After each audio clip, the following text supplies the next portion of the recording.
আজ শিব চতুর্দশী তিথিতে একান্ন কালীবাড়ি মন্দির এবং আচার্য অধ্যাপক জয়দেব শাস্ত্রীর সাথে সাক্ষাৎ করতে এসেছেন এই দিদিরা। তো একটু জানি কোথা থেকে? আমরা সোনারপুর থেকে, বালিগঞ্জ থেকে। তবে তুলনা নেই, এইরকম 51 মায়ের দর্শন যে পাবো এক জায়গায় এসে, এর কোনো কথা হবে না। আর কোনো দর্শন মানে আমরা আগে তো আপনি বললেন অনেক মন্দির দেখে। হ্যাঁ, অনেক মন্দির দেখেছি, উত্তর ভারত ঘুরেছি, তবে এখানে এসে আমার জীবন সার্থক সার্থক। এর কোনো খুব সুন্দর হয়েছে, খুব ভালো। আমিও বহু জায়গায় ঘুরেছি, সব জায়গায়। তো এখানে এক জায়গায় মার দর্শন পেলাম, সব মায়েদের বাবাদের দর্শন পেলাম, এতে আমার জীবন তার সাথে।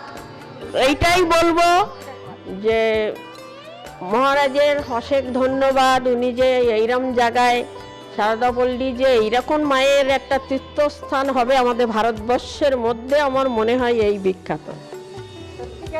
আমাদের এই ভারতবর্ষের ভেতরে 51 মায়ের স্থান এখনো বোধহয় কোথাও হয়নি,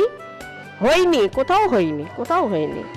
এখানে জয়দেব শাস্ত্রী যে করেছে জানি না উনি কোথায় যাবে। উনি রামকৃষ্ণ দেবের যেরকম কোনো চূড়া নেই, বাবারও মহারাজেরও কোনো চূড়া নেই। আমরা তো আগাছা যদি পাই একটু ঠাঁই,